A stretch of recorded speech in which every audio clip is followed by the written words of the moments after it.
솔직히 말하면 처음 비트코인 이야기를 들었을 때는 믿기지가 않았어요. 예전에 2,000원 하던 게 어느 순간 2천만 원이 되고 한창 뜰 때는 8천만 원까지 올라갔다잖아요.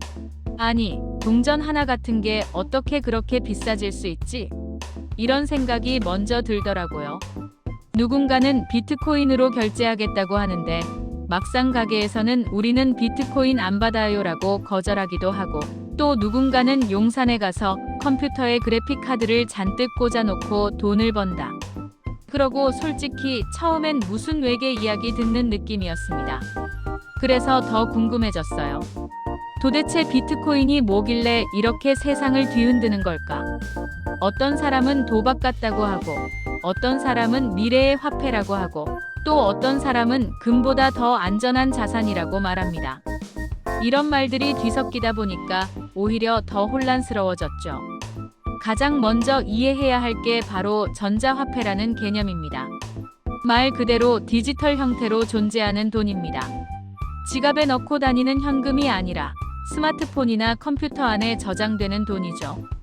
우리가 평소에 물건을 살 때 카드로 결제하거나 계좌이체를 하면 언제 어디서 얼마를 썼는지 기록이 다 남습니다. 반면 현금을 쓰면 익명성이 어느 정도 보장되죠. 그런데 온라인 쇼핑에서는 현금을 쓸 수가 없잖아요. 결국 카드나 계좌이체를 써야 하고 모든 거래가 추적됩니다. 이 불편함에서 출발한 게 전자화폐입니다. 인터넷에서도 현금처럼 쓸 수 있는 돈이 있으면 좋지 않을까? 라는 아이디어였죠. 1980년대 초반 한 과학자가 이런 생각을 처음 제안했고, 그 이후 디지털 화폐라는 개념이 조금씩 발전하게 됩니다. 여기서 사람들이 종종 헷갈리는 게 있습니다. 예전에 싸이월드 도토리 같은 것도 전자화폐 아니었나요? 이런 질문을 많이 하는데 사실 그런 건 진짜 전자화폐라고 보기는 어렵습니다. 왜냐하면 운영회사가 누가 얼마를 갖고 있고 어디에 썼는지를 전부 관리하고 추적할 수 있기 때문입니다. 진짜 전자화폐는 특정 기관이 모든 거래를 통제하지 않고 비교적 자유로운 구조를 갖는 게 핵심입니다. 비트코인도 바로 이런 전자화폐의 한 종류입니다. 흔히 인터넷상의 현금이라고 부르기도 하죠. 프라이버시를 보호하면서 온라인에서 거래할 수 있다는 점이 가장 큰 특징입니다. 그리고 비트코인 말고도 이더리움, 리플, 카르다노처럼 다양한 디지털 화폐들이 존재합니다. 우리가 현실 세계에서 원화, 달러, 엔화가 있듯이 디지털 세계에도 여러 종류의 화폐가 있는 셈이죠. 그런데 많은 사람들이 궁금해합니다. 수많은 전자화폐 중에서 왜 하필 비트코인만 이렇게 유명해졌을까? 이건 시대적 배경과도 깊이 연결돼 있습니다. 비트코인 가격이 본격적으로 급등하기 시작한 시점은 중국에서 신흥 부자들이 급격히 늘어나던 때와 겹칩니다. 자산 이동을 자유롭게 하고 싶었던 사람들 사이에서 비트코인이 하나의 통로 역할을 하게 된 거죠. 비트코인 수요가 몰리면서 가격은 자연스럽게 폭등하기 시작했고, 그 흐름이 한국을 포함한 전 세계로 확산됐습니다. 그렇다고 해서 비트코인으로 아무 데서나 물건을 살 수 있는 건 아닙니다. 어떤 가게는 비트코인을 결제 수단으로 받아주기도 하지만 아직은 거부하는 곳도 많습니다. 다만 온라인상에서는 생각보다 오래전부터 비트코인으로 결제하는 문화가 존재했습니다. 특히 신분 노출을 꺼리는 사람들 사이에서는 이미 꽤 널리 사용되고 있었죠. 하지만 여기서 중요한 문제가 하나 등장합니다. 가격 변동성이 너무 크다는 겁니다. 오늘 비트코인으로 커피 한 잔을 샀는데 내일 가격이 2배로 오르면 괜히 손해본 느낌이 들겠죠. 반대로 급락하면 또 불안해지고요. 이런 상황이 반복되다 보니 사람들은 비트코인을 화폐로 쓰기보다는 투자 자산처럼 바라보기 시작했습니다. 금이나 주식처럼 사고 파는 대상이 된 겁니다. 현재의 비트코인은 순수한 화폐라기보다는 하나의 자산, 투자 대상에 더 가까운 성격을 갖고 있다고 볼 수 있습니다. 특히 비트코인은 처음 설계될 때 총 발행량을 2,100만 개로 제한해 놓았습니다. 아무리 시간이 지나도 그 이상은 만들어지지 않도록 구조를 짜놓은 거죠. 일반 화폐처럼 무제한으로 찍어낼 수 없기 때문에 희소성이 생기고 이 점이 가격에 큰 영향을 미칩니다. 그런데 여기서 또 많이들 헷갈리는 게 바로 채굴이라는 개념입니다.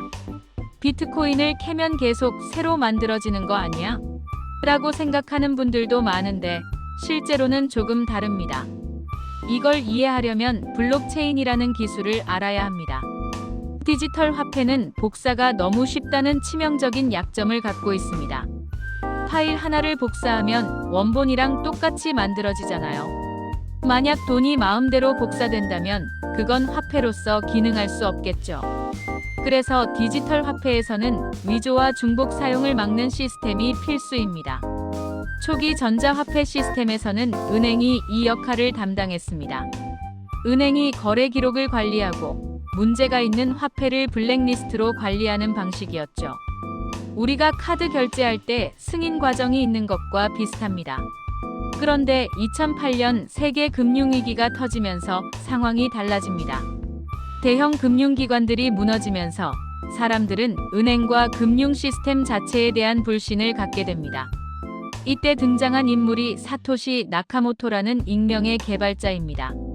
그는 은행 없이도 전자화폐 시스템을 운영할 수 없을까? 라는 질문을 던졌고 그 해에 비트코인을 세상에 공개합니다. 은행이 빠지면 누가 거래를 검증할까요?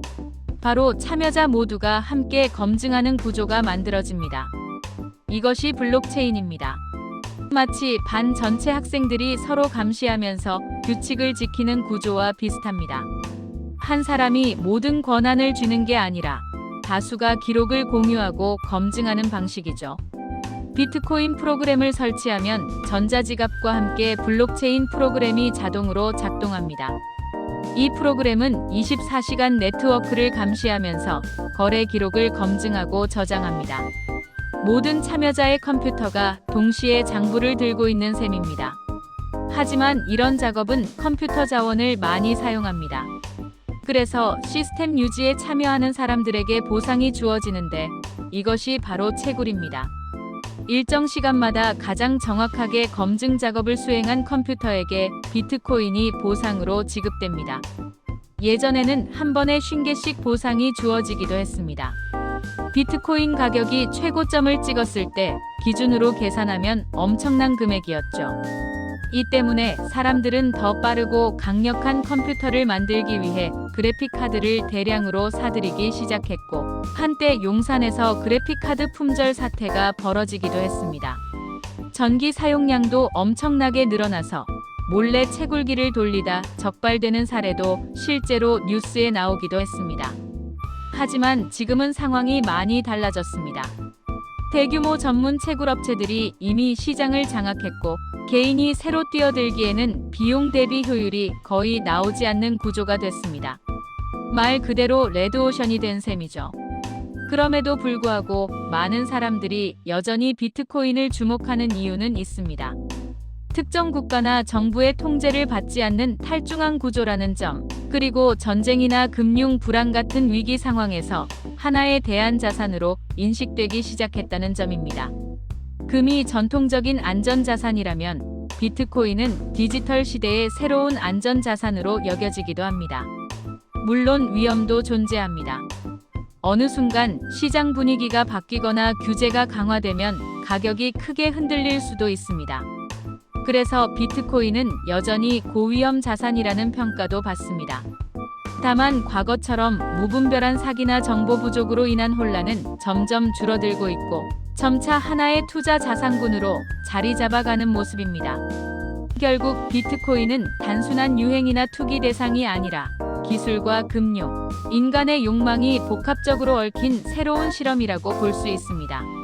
앞으로 사람들이 어떤 방식으로 디지털 화폐를 받아들이게 될지는 아직 아무도 확신할 수 없지만 분명한 건 이 흐름이 쉽게 사라지지는 않을 거라는 점입니다. 처음엔 낯설고 어렵게 느껴질 수 있지만 이렇게 구조를 하나씩 이해하다 보면 비트코인이 왜 이렇게 많은 사람들의 관심을 끌고 있는지 조금은 감이 잡히실 겁니다.